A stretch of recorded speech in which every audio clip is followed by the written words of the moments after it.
ハイウェイスターチャンネルプレゼンツ春菜ルナ100の質問ということで、早速答えていきたいと思います。今まで集めてきたグッズに埋もれて最後の瞬間を迎えたいなと思います。自分で世界を表現するお仕事にちっちゃい頃から憧れてましたね。本当になんかこうアーティスト活動をしてきてよかったなって思いますね。春菜ルナです。ルナという名前にすごく憧れていて、セーラームーンに出てくる猫のお名前なんですけど、そこから拝借してずっとルナという名前を使っております。ルナシー、ルナルー、ルナルナ、だいたいこの3つで呼んでもらうかな。あとルータンとかもあるので、この4つが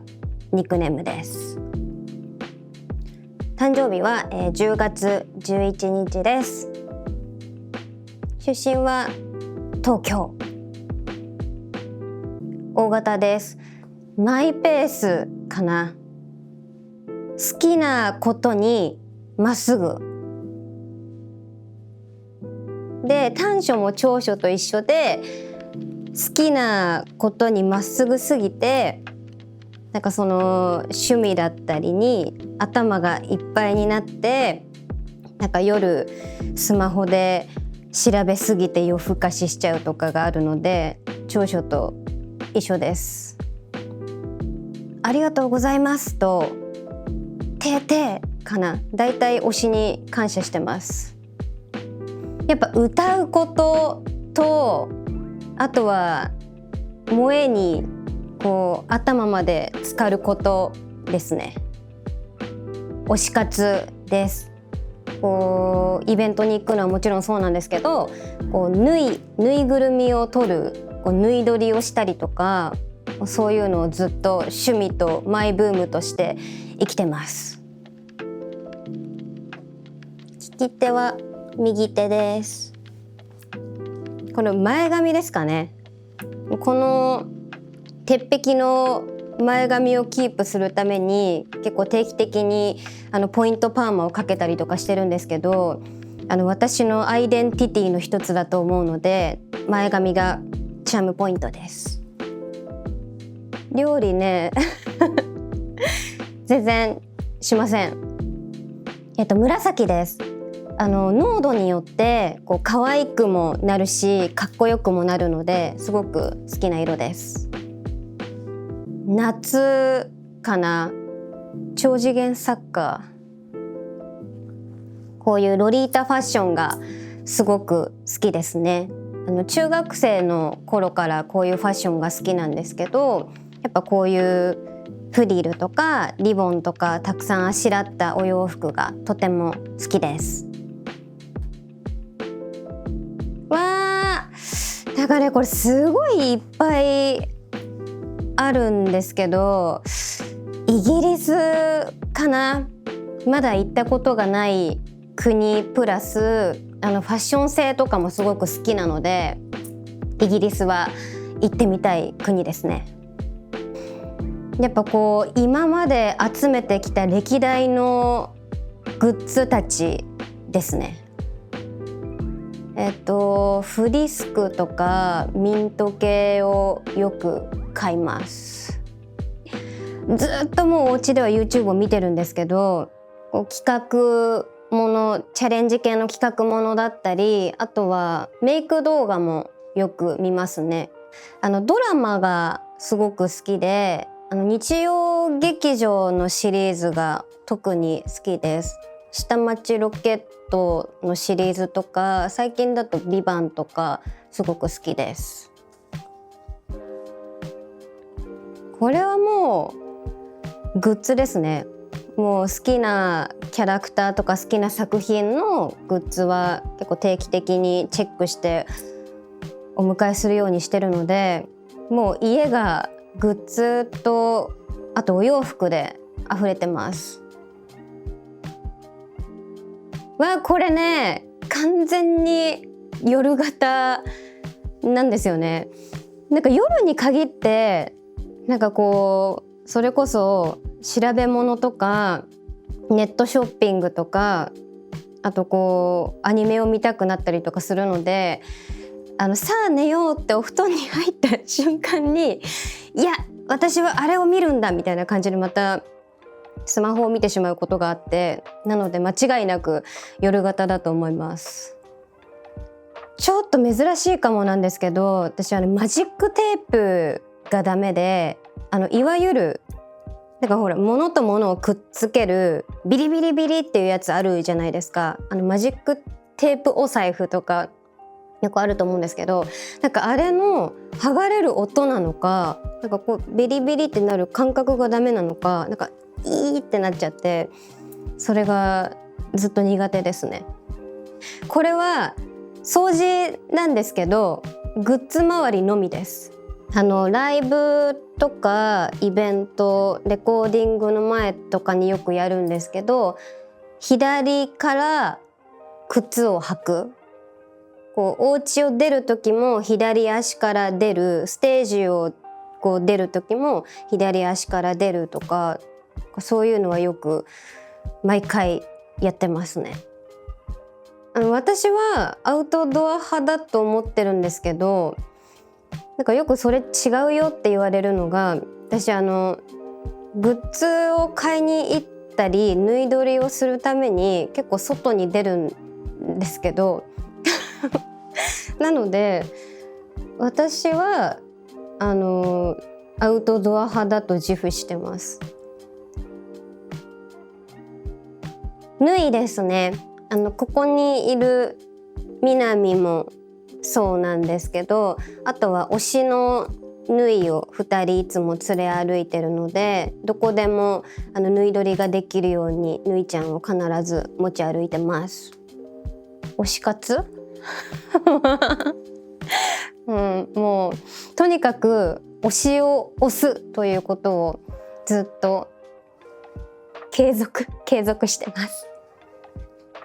推しを見てる時ですね。推しが頑張ってる時は、これ結構悩むな。いや私やっぱ推しのポスターかな。スマホって思ったんだけど、スマホだと多分楽勝だと思うので、推しのポスターがあれば絶対何でも乗り越えられるし頑張れると思うんですよ。なのでポスターを持っていきたいなと思います。でもアクスタもいいな。アクスタ多分水にめちゃくちゃ強いもんね。すみません、アクスタに変えます。次元をつなげたいですね。やっぱ稲妻イレブンの主人公の遠藤守くんですかね。こう推しに埋もれて最後の日を迎えたいので、とにかく自分の周りにグッズを並べて、なんか DVD ボックスとか、それこそ今まで集めてきたグッズに埋もれて最後の瞬間を迎えたいなと思います。いやこれね、前世も絶対私はオタクだったと思うんですよ。中学生の時に初めてコミケというものに行きまして、で初めて行ったんだけど、ものすごいこう懐かしさとデジャブみたいなものを感じて、いや私なんかコミケ初めて来たけど前も来たことあるっていう感覚をすごく覚えたので、間違いなく前世もコミケに行くようなオタクだったと思ってます。オタク人生を極めてみたらこうなった。これ結構取材とかでも聞かれるんですけど、私は必ず紀ノ国屋さんかアニメイトさんの店員になってたと思います。でも最近はお洋服の店員さんも素敵だなって思っていて、なのでアニメショップかお洋服の店員さんになってたかもなって思います。その曲を聴くだけでその世界にすぐこう飛び込めるというか、いろいろな世界に連れて行ってくれるのが音楽だなって思ってるので、そういうところが好きです。日常どんな時でも聴いてますね。朝起きたら必ず何か音楽をつけたりしてるし、移動中も、あとお風呂入ってる時とかも聴くので、もうほぼ24時間、ご飯食べる時以外は聴いてます。なんかボーカロイドを聴くかな、私は。あとはそのボカロの曲をこう歌い手さんがカバーしてらっしゃる曲とか、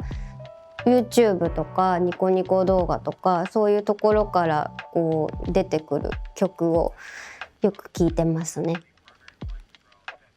いや結構ね、ルナシーの曲ね、高くて速い曲が多くて、でもその中でも難しいのは恋の期限は3年、愛の期限は何年っていう曲があるんですけど、もうこれがもう異常に速いんですよ。だからもはやボカロが歌ってんのかみたいなくらいの速さなんですけど、あれが一番難しいですね。ちゃんとライブでは全部歌ってます。アリプロジェクトさんの殉教者の指っていう楽曲があって、これが得意なのと必ず最初に歌います。オーバーフライを歌う時のコツか、そうだね、結構サビが高いところがあるので、そこをこう無理に出そうとするのではなく、こう柔らかく優しく歌うと綺麗に出たりするので、力まずに楽しく歌ってほしいなと思います。あと機種によってオーバーフライってソードアートオンラインのアニメ映像が出たりとかもするので、その SAO の世界にこう入り込みながら歌うのが楽しいんじゃないかなと思います。歌うのが楽しいなって思ったのはやっぱり幼稚園の時で、セーラームーンの楽曲を聴いて、音楽ってすごく素敵で楽しいものなんだなっていうことを知り、その後にお母さんにカセットを買ってもらったんですよ。セーラームーンの曲がいっぱい入ってる、なんかベストソングヒットみたいな。でそれを聞いて一緒に口ずさんでるうちに歌うのがすごく楽しくなったので、そこからなんか子供ながらに毎日歌を歌ってました。いろんな人に出会えたことですかね。ファンの皆さんもそうですし、私を支えてくれるスタッフさんだったり、出会う方皆さん本当に優しくて素晴らしい方たちばかりなので、そういう人たちとこう巡り会えたことがやっぱり音楽を続けてきてよかったなって思うところですね。初めて自分で買った曲はポケモンか浜崎あゆみさんなんだよな。でも多分浜崎あゆみさんだったと思う。中古の CD を買いました。ユナイトっていう CD があって、それを初めてお小遣いで買いました。ビジュアル系の音楽を聴いてました。今も好きなんですけど、特にこの中高生の時代がもうビジュアル系にどっぷりだった時期なので、音楽雑誌を毎月買ったりとか、もうずっとビジュアル系の音楽を聴いてライブとかにも行ってました。やっぱりアニソンですね。その作品に合わせた楽曲というか、こう一人のアーティストでもこう作品にアニメの作品に合わせてガラッとこう曲調が変わったりとか、なんかそういうところに憧れを受けたので、曲ごとのこう表現の仕方とか見せ方とか、そういうところはやっぱりアニソンから影響を受けました。これね、いっぱい、本当にいっぱいある。いやでもあげるなら浜崎あゆみさんの「レインボー」っていうアルバムがあるんですけど、もうそれが本当にこう小学生の頃から好きで、もう子供ながらに同じ CD を2枚なんとかお母さんに頼み込んで2枚買ってもらって、それくらい好きなアルバムだったので、浜崎あゆみさんのレインボーを選びたいなと思います。人生だと思います。なくてはならない存在だと思うので、本当に大切なものです。だいたいこうひらめいたものをもう最近はもうスマホに打ち込むようにしてますね。結構こうひらめいたらすぐこう書き留めておきたいなというタイプなので、スマホに書いてます。元となる作品があったりする時はこう必ずその作品を彷彿とさせるようなワードだったり、そのシーンをこう思い浮かべられるワードを入れ込むようにしてます。なので原作があるものとかシナリオがあったりするものは必ずそれを読み込んでから作詞をするようにしてるんですけど、そういうところをすごく、心がけて作詞してます。春名ルナさんのルナリウムっていうアルバムのジャケットなんですけど、あれがすごくお気に入りですね。足元にお水を張ってもらって、そこでこう座ったりとかしてるシーンを撮っていただいたんですけど、やっぱこう水に映るとことか水面のこう歪む部分とか、本当なんかその一瞬でしか撮れないなんか空間をこう撮れたジャケットだなって思っているので、ルナリウムのジャケットがすごく好きです。ルナちゃんがきっかけでこう何々を見始めましたとか、こういうお洋服を着始めましたって言っていただけると、本当になんかこうアーティスト活動をしてきてよかったなって思いますね。あとはこの曲にこの時すごく勇気を元気をもらいましたとか言っていただけるとすごく嬉しいです。歌の中ではもうとにかく歌詞を表現したいなって思っていて、やっぱこう曲に秘められた思いだったりとか、歌詞に秘められた思いを自分の声を心を通して表現したいなといつも思ってます。多分石田洋子さんの乙女のポリシーだったと思います。私の楽曲の僕という君へという曲があるんですけど、その曲で初めて春名ルナとして詩を書かせていただきました。オーバースカイというアルバムの中に入ってる曲なんですけど、そこで初めて全部フルで詩を書かせていただいたのが、初めての作詞です。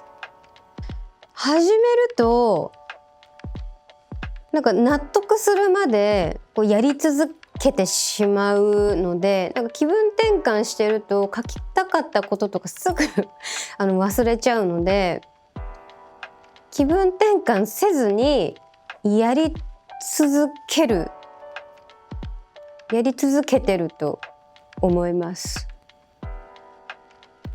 なぜかお風呂に入ってる時が一番なんかこう詩が降りてくるんですよ。だからすっごい困っちゃって、なんか書き留めておくところがないみたいな。なのでそういう時はもう何回ももう忘れないように頭の中で繰り返して、もうとにかくもう全てを早く洗ってバッて出て、体も拭かずにスマホに打ち込むみたいなことをやってますね。いやこれねもう本当に全部なんですよ。全部にこう思い出と思い入れがあるので、でもこれって決めきれないですね。オーバーフライという楽曲との出会いですかね。やっぱりオーバーフライをリリースしてこう私のことを知ってくださる方が増えたりとか、あとは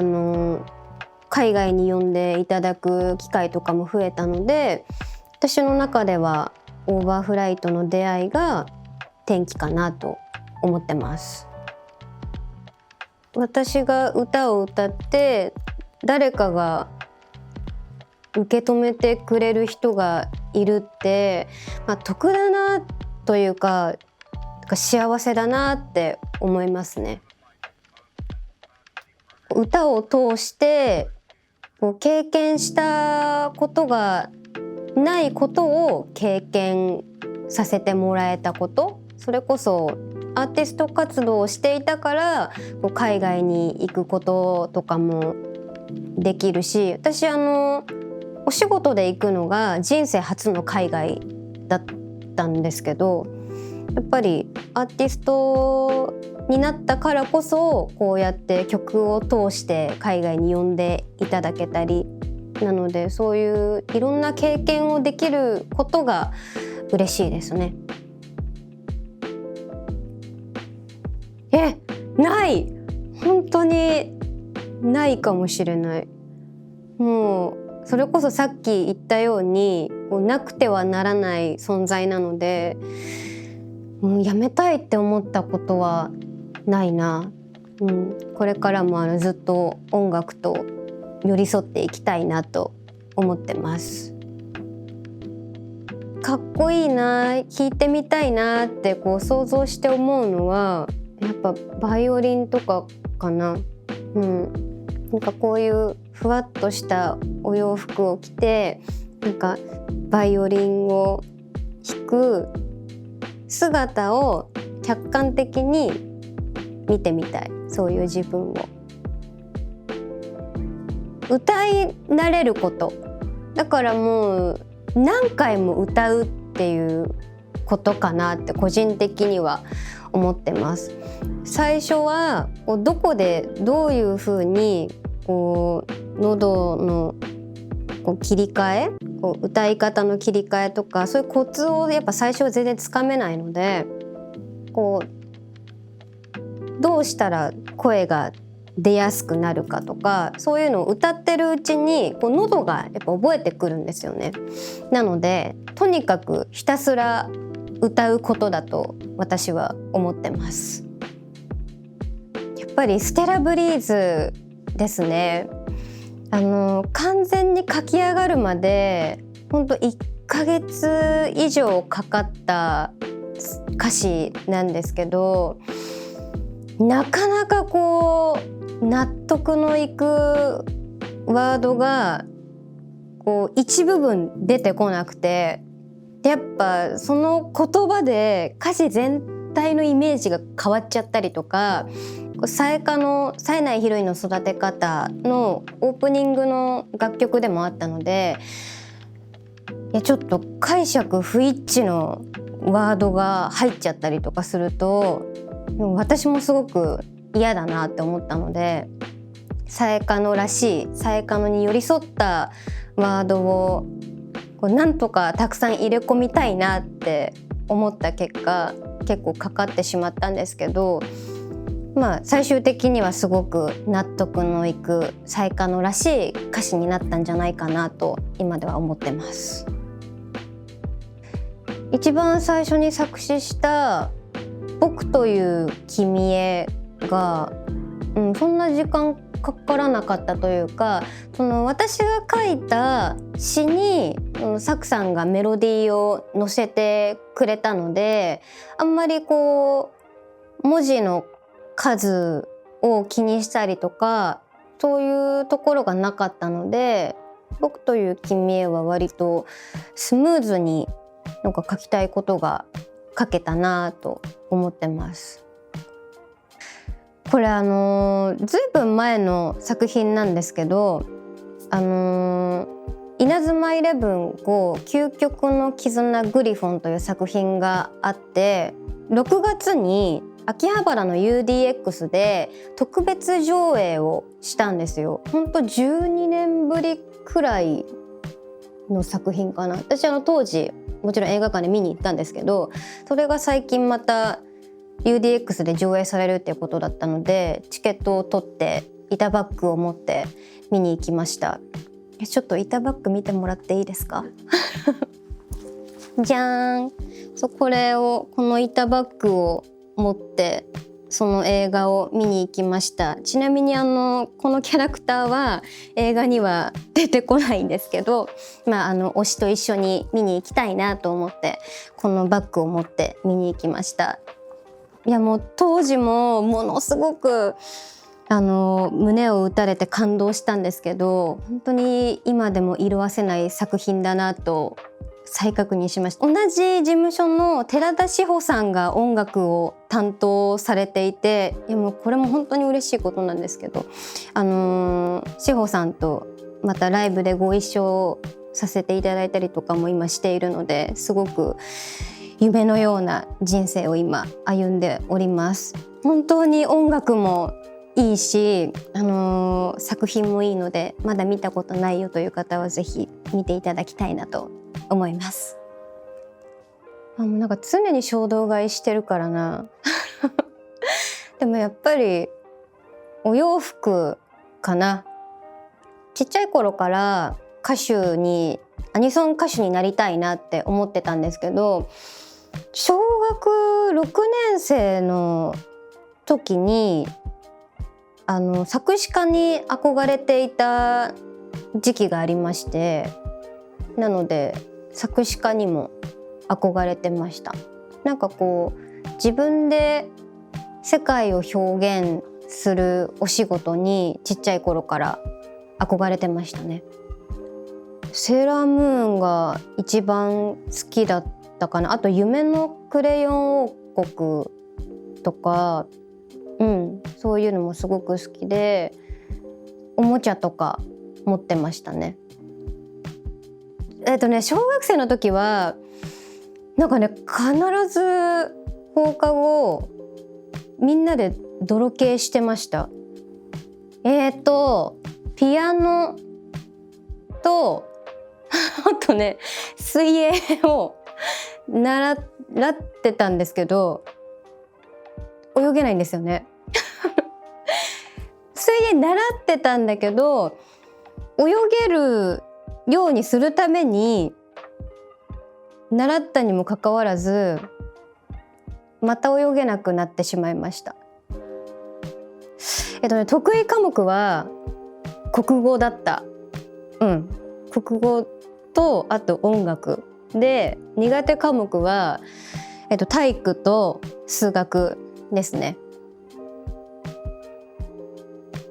これなんかなんかその年によるんですよ。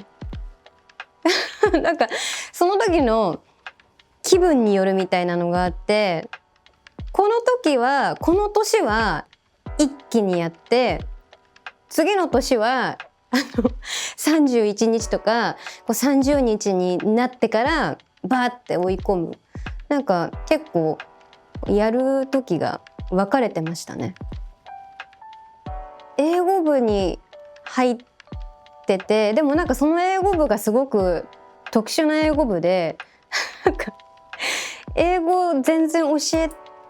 ずに、なんかパソコンをひたすら教えてくれる部活だったので、でも一応英語部に入ってました。でも高校の思い出がやっぱり強いかな。私芸術クラスに入ってたんですけど、高校の時女子校に行ってて、でクラス40人くらいいたんですけど、36人くらいが本当にこうみんな筋金入りのオタクで、なので休み時間にこうみんなでイラスト集見たりとか、それこそ薄い本持ってったり、あとフィギュアを持ってって遊んだりとかしてました。すごく楽しかった記憶がありますね。フィギュアをちゃんとハンカチに包んで学校に持ってったりとか、なんかこうイラスト集見て、なんかこの角度のこの表情めっちゃいいよねとか言いながらご飯を食べたりとかしてましたね。もうなんか子供の頃からやっぱりアニメとかゲームとか漫画が好きなので、そういうものが好きとか、そういうものに対する思いとかはもう全然本当に何も変わってないと思います。やっぱワンマンライブかな。やっぱライブってものすごくこうエネルギーを使うし、やっぱこう MC でこうみんなとお話ししたりする機会とかもたくさんあるので、なんかそこですごくこう春菜ルナとして